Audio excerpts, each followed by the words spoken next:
student. Today we are going to discuss about the next topic is import of drugs.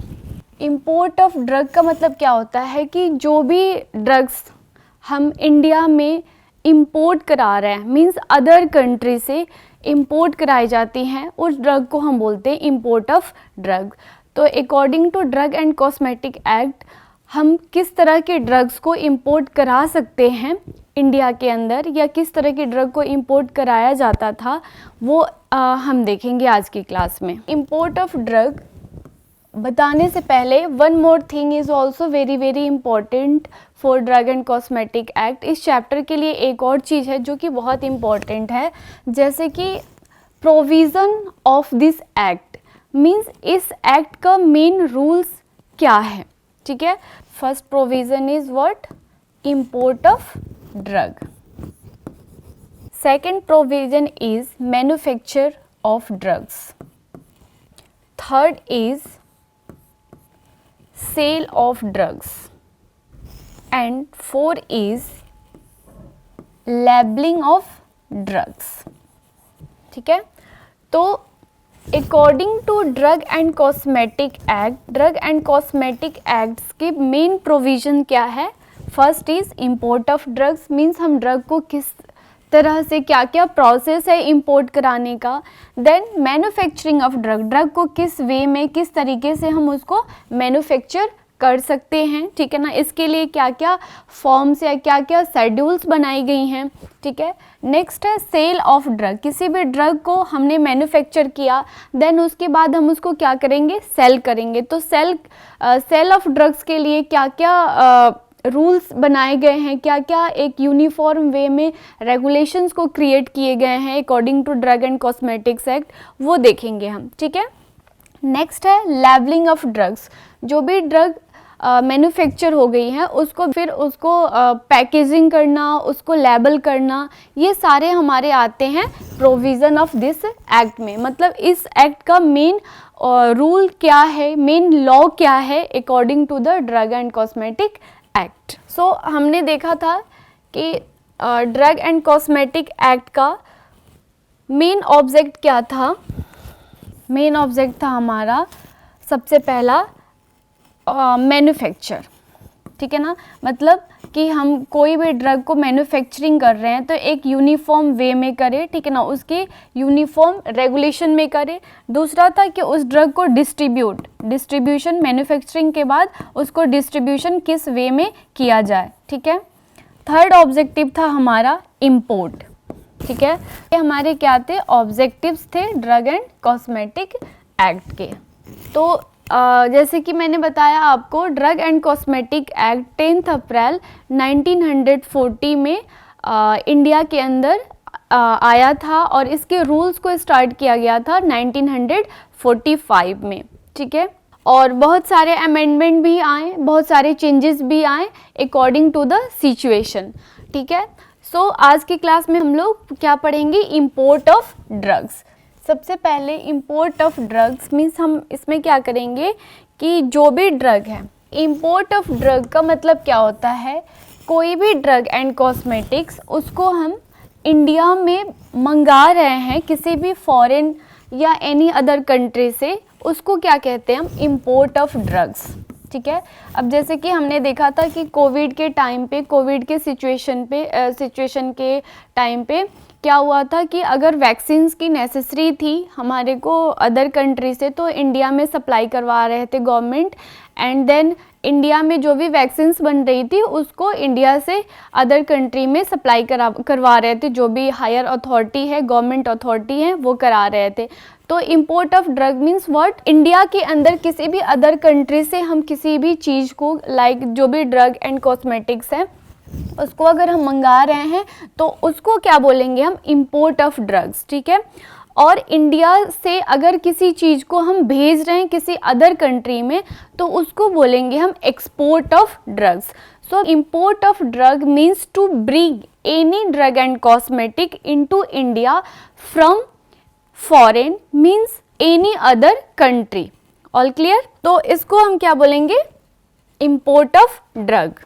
Now the import of any drug and cosmetics is regulated by the provision of this drug and cosmetics. ठीक है, means हम जो भी drug and cosmetics को import करा रहे हैं, ठीक है ना, उसके लिए एक यूनिफॉर्म वे में रेगुलेशंस होना चाहिए, ठीक है ना। यूनिफॉर्म वे में वो ड्रग एंड कॉस्मेटिक की जो लॉ है, ठीक है ना, जो रूल्स है वो यूनिफॉर्म वे में रेगुलेट हो, ठीक है।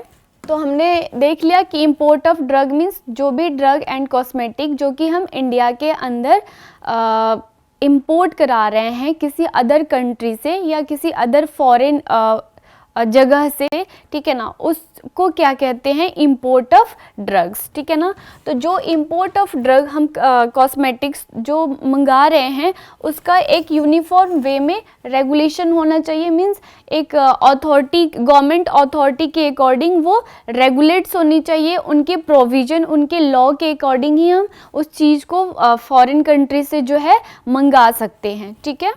नेक्स्ट देखेंगे हम लोग classes of drugs and cosmetics prohibited from import. किस तरह के ड्रग एंड कॉस्मेटिक्स जो हैं वो प्रोहिबिटेड हैं इंपोर्ट के लिए, मतलब ऐसी कौन सी दवाई या ऐसी कौन से ड्रग्स और कॉस्मेटिक्स हैं जिसको हम लोग इंपोर्ट नहीं करा सकते हैं, ठीक है। तो सबसे पहले हमने क्या देख लिया कि standard quality, any drug and cosmetic which is not standard quality means उसकी जो क्वालिटी है वो पुअर है, तो इस तरह की ड्रग को भी हम इंपोर्ट नहीं करा सकते हैं, इस तरह के भी ड्रग को जो है इंपोर्ट नहीं कराया जाता है, ठीक है। सो सबसे पहले स्टैंडर्ड क्वालिटी, स्टैंडर्ड क्वालिटी जिसकी अगर नहीं होगी उस तरह के ड्रग को, वो भी ड्रग जो है वो क्या है आपका प्रोहिबिटेड है। So any drug and cosmetic which is not standard quality is also prohibited from import, ठीक है। सेकेंड क्लास है कोई भी मिस ब्रांडेड और स्पूरियस और एडल्ट्रेटेड ड्रग एंड कॉस्मेटिक्स जो हैं वो भी क्या है, प्रोहिबिटेड है इंपोर्ट के लिए। मतलब कोई भी अगर मिस ब्रांडेड ड्रग्स है, स्पूरियस ड्रग है और एडल्ट्रेटेड ड्रग एंड कॉस्मेटिक है, तो इस तरह की ड्रग एंड कॉस्मेटिक को भी हम क्या कर सकते हैं, इंपोर्ट नहीं करा सकते हैं। पहले तो हमने क्या देखा कि कोई भी ड्रग एंड कॉस्मेटिक जिसकी स्टैंडर्ड क्वालिटी नहीं है, मींस वो उसकी क्वालिटी जो है पुअर है, ठीक है, वो किसी भी पेशेंट के लिए या किसी भी डिजीज़ के लिए वो यूज़फुल नहीं है, उसको प्रॉपर वे में नहीं बनाया गया है, तो उसकी क्वालिटी क्या है, स्टैंडर्ड नहीं है, तो इस तरह की ड्रग भी जो है आपका प्रोहिबिटेड है, ठीक है। नेक्स्ट सेकंड हमने क्लास क्या देखा, ऐसी ड्रग जो कि क्या हो, मिस ब्रांडेड हो, स्पूरियस हो, एडल्ट्रेटेड हो ड्रग एंड कॉस्मेटिक, तो इसको भी हम इंपोर्ट नहीं करा सकते हैं। अब मैं आपको बताऊं, जैसे कि हमने लास्ट क्लास में पढ़ा था मिस ब्रांडेड, स्पूरियस और adulterated drugs.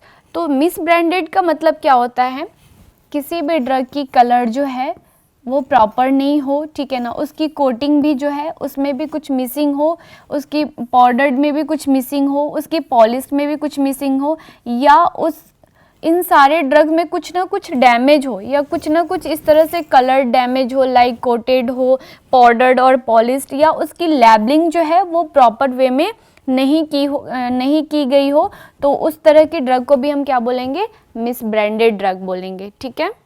Spurious drug means label जो है उसकी प्रॉपर नहीं हो, ठीक है ना, मीन्स हमने वो ड्रग को मंगाया और वो ड्रग किसी और नेम से आ गया, तो उस तरह की ड्रग को भी हम क्या बोलेंगे, स्पूरियस ड्रग बोलेंगे, ठीक है ना।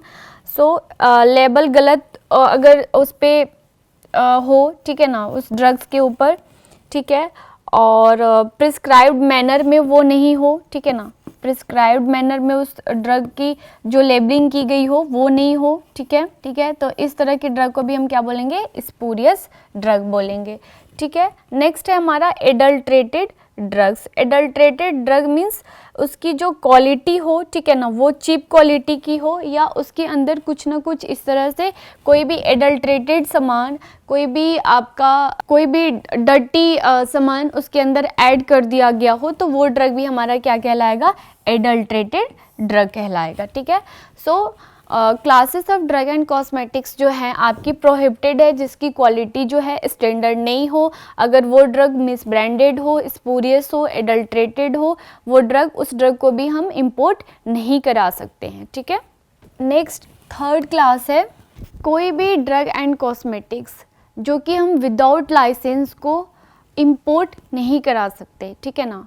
तो ये इसकी थर्ड क्लास है इंपोर्ट ऑफ ड्रग्स की, कि ना कोई भी ड्रग एंड कॉस्मेटिक्स को अगर हम इंपोर्ट करा रहे हैं तो उसके लिए लाइसेंस की अथॉरिटी की जो है बहुत नेसेसरी होती है, ठीक है।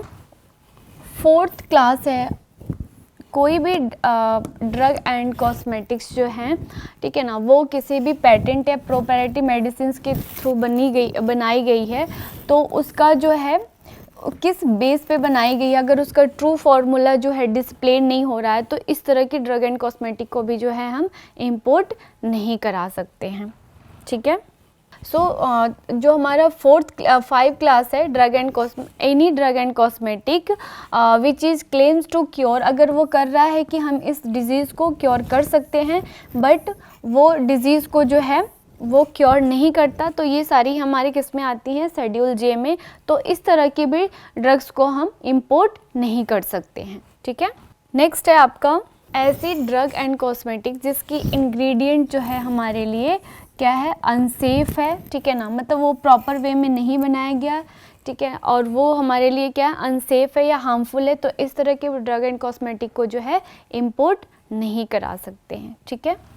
नेक्स्ट है आपका इस क्लास के ड्रग्स का मतलब ये है कि हम कोई भी ड्रग को मैन्युफैक्चर कर रहे हैं या सेल या डिस्ट्रीब्यूट कर रहे हैं, ठीक है ना, तो वो ड्रग जो है प्रोहिबिटेड है, जो कि क्या हो रहे हैं आपके टेस्ट और एनालिसिस के लिए है, मतलब कोई भी न्यू ड्रग की अगर टेस्टिंग की जा रही है या एनालिसिस की जा रही है तो उस तरह की ड्रग को भी हम इंपोर्ट नहीं कर सकते हैं, मींस वो ड्रग को भी हम क्या कर सकते हैं, सेल या डिस्ट्रीब्यूट नहीं कर सकते हैं। So according to the drug and cosmetic act and rules this drug was also prohibited from drug and cosmetic act.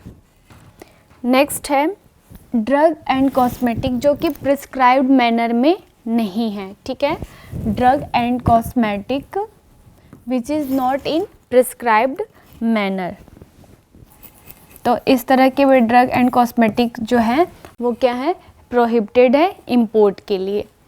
9 class जो है that is last class of import of drug. So according to the drug and cosmetic act जो कि आपके schedule F में जो दिए गए हैं, लाइक वैसी ड्रग जो कि क्या है आपका एक्सपायर्ड है, ठीक है ना, लेकिन उसकी क्वालिटी जो है आपका स्टैंडर्ड और उसकी स्टैंडर्ड क्वालिटी और उसकी प्योरिटी भी जो है वो क्या है स्पेसिफाइड दिए गए हैं आपके शेड्यूल एफ में, तो इस तरह की भी ड्रग को हम क्या कर सकते हैं, इंपोर्ट नहीं करा सकते हैं, ठीक है।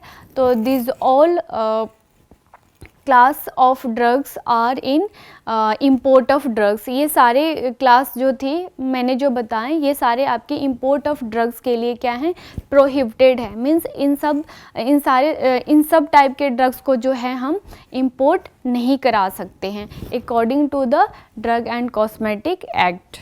हमने देखा अभी तक prohibited of import of drug and cosmetic which is prohibited, ठीक है ना, ड्रग एंड कॉस्मेटिक जो कि क्या है आपके प्रोहिबिटेड हैं, ठीक है।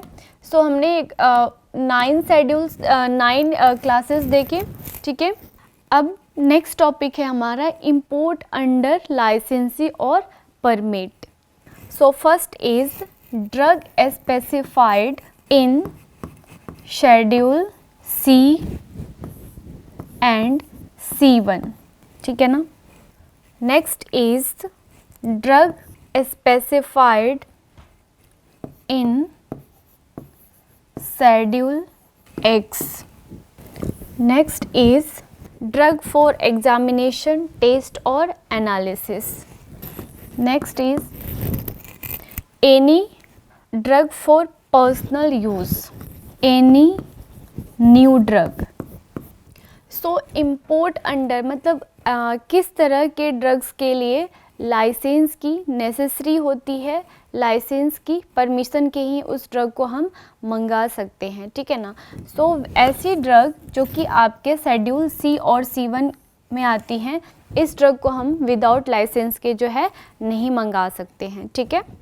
सो बेसिकली सी और C1 जो शेड्यूल हैं आपके, ठीक है। सो शेड्यूल सी में जो है आपके पेरेंटल प्रोडक्ट्स आते हैं। क्या आते हैं? Parental products. और ये आपके बायोलॉजिकल भी हम इसको बोल सकते हैं, बायोलॉजिकल भी होता है हालांकि, ठीक है। Biological products like vaccine, serum, ये सारे हमारे क्या होते हैं? पेरेंटल प्रोडक्ट होते हैं, ठीक है ना। और C1 कैटेगरी में जो है, शेड्यूल C1 में किस तरह के ड्रग्स आते हैं? जो कि आपके नॉन पेरेंटल होते हैं, ठीक है। पेरेंटल प्रोडक्ट और बायोलॉजिकल नॉन पेरेंटल प्रोडक्ट, ठीक है। तो सी शेड्यूल में हमारे बेसिकली पेरेंटल प्रोडक्ट्स आते हैं लाइक वैक्सीन्स, सीरम, सेरा, ठीक है ना। This all comes under the schedule C, ठीक है। और नॉन पेरेंटल प्रोडक्ट्स जो है आपके C1 कैटेगरी के शेड्यूल में आते हैं, ठीक है। सो इम्पोर्ट अंडर लाइसेंस और परमिट के लिए हमारा बेसिकली फर्स्ट क्या है? Drug specified in schedule C and C1। जो शेड्यूल सी और C1 कैटेगरी की ड्रग है उसके लिए विदाउट लाइसेंस जो है हम इंपोर्ट नहीं करा सकते हैं, मतलब इसके लिए लाइसेंस की परमिशन की जो है रिक्वायरमेंट्स होती हैं, ठीक है। और सेकंड है drug specified in schedule X, ठीक है ना। जो कि आपके जितने भी साइकोट्रोपिक मेडिसिन्स होते हैं, साइकोट्रोपिक ड्रग्स होती हैं, ठीक है ना, लाइक मॉर्फिन, हेरोइन, ठीक है ना। तो इन सारे ड्रग्स के लिए भी गवर्नमेंट अथॉरिटी और लाइसेंस की नेसेसरी होती है। विदाउट लाइसेंस इस तरह के ड्रग्स को भी जो है हम इंपोर्ट नहीं करा सकते हैं, ठीक है। नेक्स्ट है आपका ड्रग फॉर एग्जामिनेशन, टेस्ट और एनालिसिस, ठीक है। अगर कोई भी ड्रग्स हैं, ठीक है ना, उसके सैंपल को अगर टेस्ट एनालिसिस करानी है तो उसके लिए भी लाइसेंस की नेसेसरी होती है। विदाउट लाइसेंस या विदाउट गवर्नमेंट अथॉरिटी के जो है हम किसी भी ड्रग की एनालिसिस या एग्जामिनेशन नहीं कर सकते हैं, ठीक है। नेक्स्ट है आपका ड्रग फॉर पर्सनल यूज़, ठीक है ना। अगर पर्सनल यूज़ के लिए भी अगर ड्रग को इंपोर्ट कराना है तो उसके लिए भी लाइसेंस की नेसेसरी है। अगर कोई भी न्यू ड्रग है उसको अगर हम न्यू ड्रग को अगर मैन्युफैक्चरिंग कर रहे हैं या मंगा रहे हैं तो उसके लिए भी लाइसेंस की नेसेसरी होती है, ठीक है। तो ये सारी चीज़ें हमने किस में देखी? इंपोर्ट अंडर लाइसेंस, लाइसेंस और परमिट, मतलब परमिशन और विदाउट लाइसेंस की जो है ये सारे कैटेगरी के ड्रग्स को हम मैन्युफैक्चर नहीं कर सकते हैं, ठीक है। जैसे कि हमने सारे पॉइंट्स देखा, drug specified in schedule C and C1, ठीक है। Drug specified in schedule X. Then next हमने देखा ड्रग फॉर एग्जामिनेशन, टेस्ट और analysis, drug for personal use, any new drugs, ठीक है ना। सो इन सब के बारे में हम वन बाय वन देखेंगे। सबसे पहला है हमारा drug specified in C and C1। जैसे कि मैंने बताया C जो है आपके पेरेंटल यूज़ में आते हैं, ठीक है, और C1 नॉन पेरेंटल में, ठीक है। सो C और C1 में किस तरह के कंडीशंस को जो है फॉलो किया गया है इंपोर्ट ऑफ शेड्यूल C और C1 कैटेगरी की ड्रग्स में। सो हम देखेंगे नेक्स्ट इसके conditions, following conditions for requirement of schedule C and C1। licensee must have adequate storage facilities. First condition is what? Storage के लिए, ड्रग स्टोर करने के लिए जो लाइसेंसी है उसके पास पूरी अच्छे से फैसिलिटीज़ होनी चाहिए किसी भी ड्रग एंड कॉस्मेटिक को अगर वो स्टोर कर रहा है तो, ठीक है। Next condition is maintain the records of sale, ठीक है, सेल ऑफ ड्रग्स, ठीक है। जो भी ड्रग्स को अगर हम सेल कर रहा है लाइसेंसी, तो उसके रिकॉर्ड को भी क्या करके रखे, वो मेंटेन करके रखे, ठीक है ना। So maintain the records of sale of drugs, ठीक है। सो सेकेंड कंडीशंस क्या है, maintain the record of sale of drugs. Record को भी जो भी ड्रग को सेल किया जा रहा है उसके रिकॉर्ड्स को भी, उसके रजिस्टर को भी मेंटेन करना, ठीक है। और जो भी पर्सन उस ड्रग को लेकर गए हैं उनका नेम और date of the drug those who have been sold, ठीक है ना। और जो पर्सन जो है ड्रग को सोल्ड कर रहा है किस डेट को किया है, वो सारे रिकॉर्ड्स को जो है मेंटेन करके रखना है, ठीक है। ये कंडीशन है आपका सेकंड। अगर इंस्पेक्शन के लिए अगर कोई इंस्पेक्टर आया है तो जो लाइसेंसी है, जो ड्रग स्टोर मैन है, वो इंस्पेक्टर को नहीं रोक सकता है, वो जो है इंस्पेक्शन के लिए अलाउ करे, ठीक है ना। तो ये आपका है third condition. So according to the third condition, licensee must allowed and inspector. Licensee जो है इंस्पेक्टर को अलाउ करेगा किस चीज़ के लिए, वो प्रेमिसेस को इंस्पेक्ट करने के लिए और वहाँ पे जो ड्रग को स्टोर करके रखा गया है, ठीक है ना, उस ड्रग को चेक करने के लिए और उसके रिकॉर्ड्स को भी जो है चेक करने के लिए, और जो भी ड्रग सैंपल हैं उसको इंस्पेक्टर जो है टेस्टिंग और एनालिसिस के लिए फर्दर भेज सकता है, ठीक है।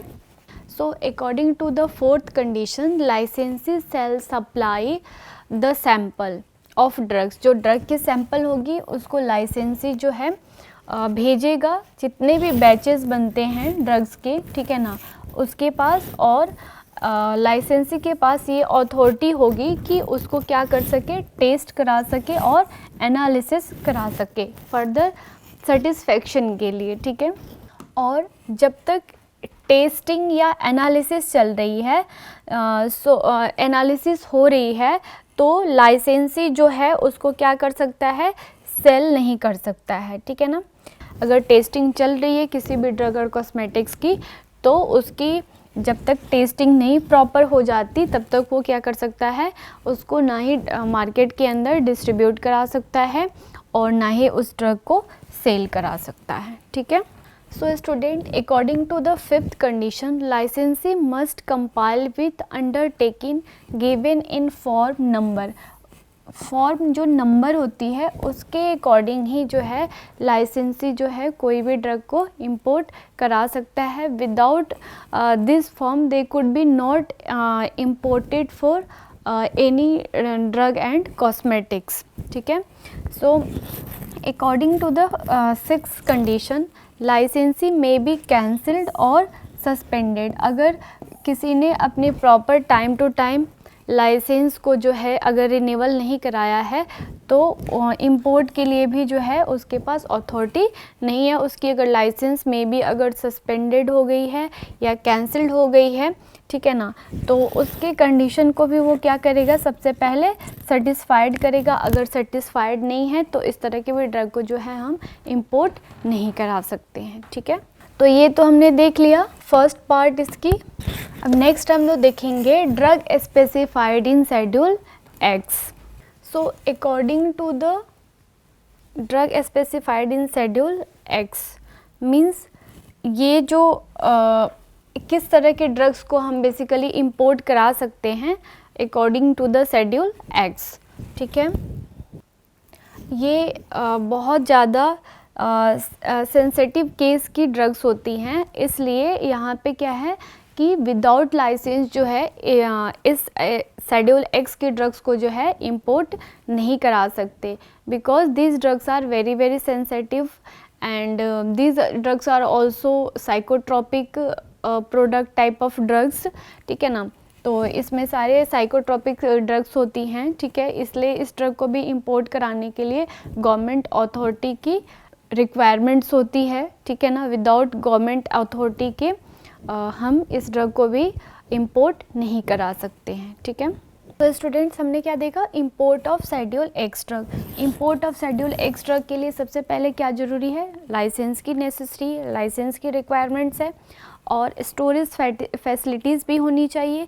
अगर किसी वजह से लाइसेंसिंग का लाइसेंस जो है कैंसिल्ड हो गया या सस्पेंड हो गया है तो वो भी जो है शेड्यूल एक्स ड्रग को जो है इंपोर्ट नहीं करा सकता, ठीक है।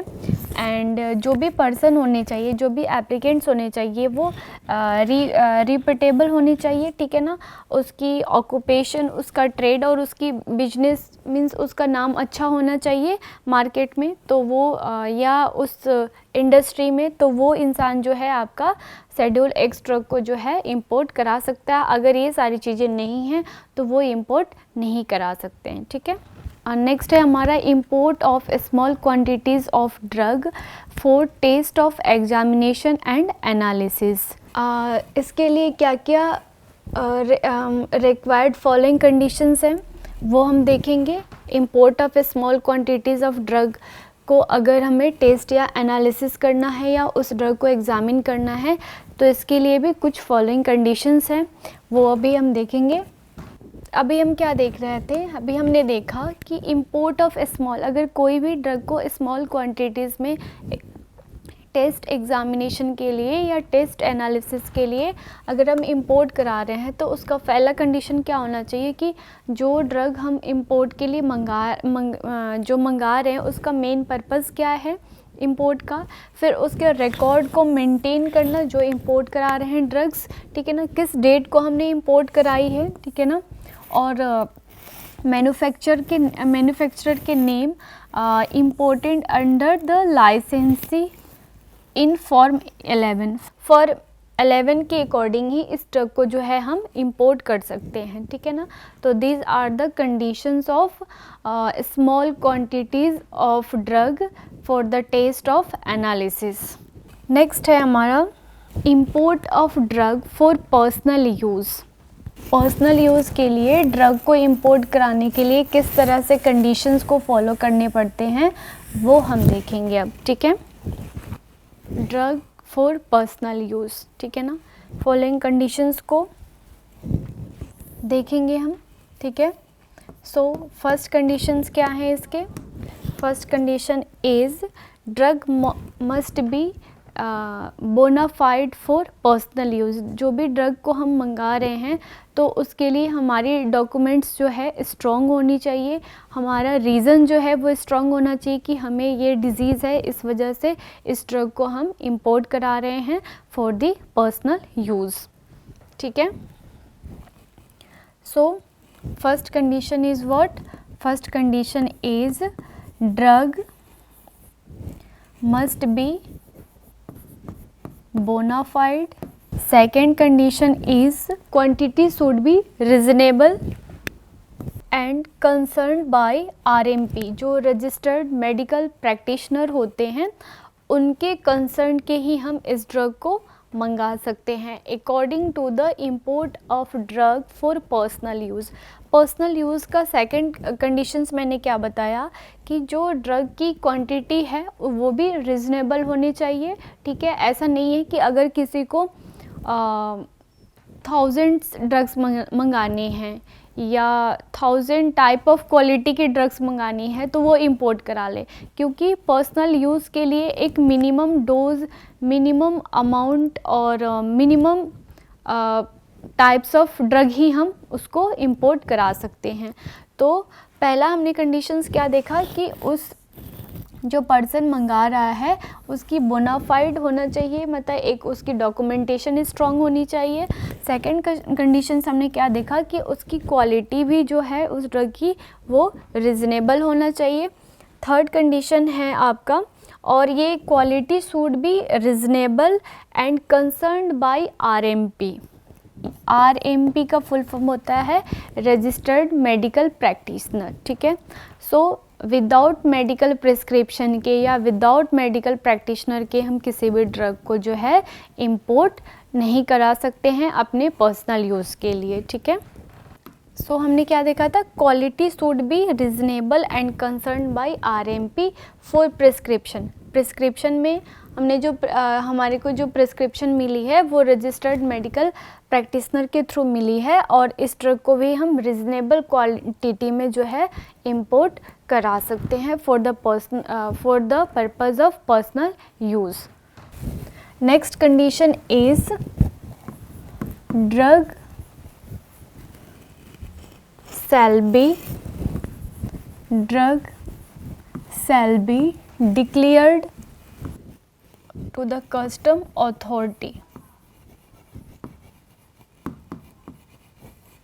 अगर आपने पर्सनल यूज़ के लिए ड्रग्स को मंगाई है, तो अगर इसकी कस्टम अथॉरिटी के अकॉर्डिंग इस ड्रग की एनालिसिस की जा रही है या इस ड्रग की चेकिंग हो रही है, तो आपको उसमें जो है मना नहीं करना है। आपको जो है डिक्लेयर करना है कि हाँ, हमने ये अपने पर्सनल यूज़ के लिए मंगाई है और ये ड्रग जो है बिल्कुल भी हार्मफुल नहीं है, ये ड्रग मेरी पर्सनल यूज़ की है। ठीक है।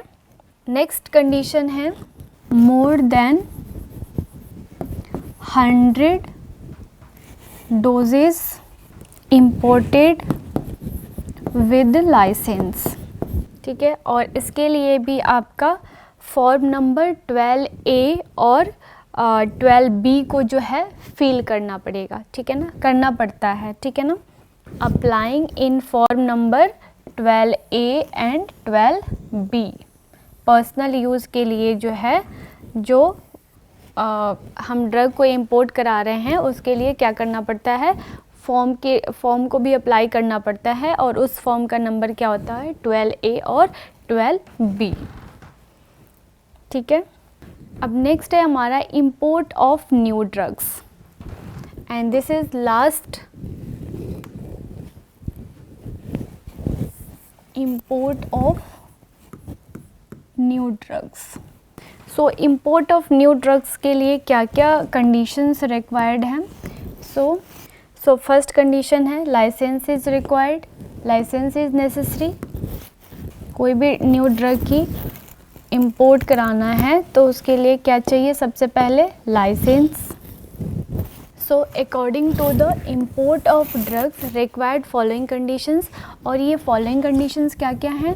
सबसे पहला क्या रिक्वायरमेंट होना चाहिए, लाइसेंस की होनी चाहिए। Licence is required for new drugs, required for provide documents की रिक्वायरमेंट होना चाहिए of standard of quality, purity and strength of any new drugs. So thank you students.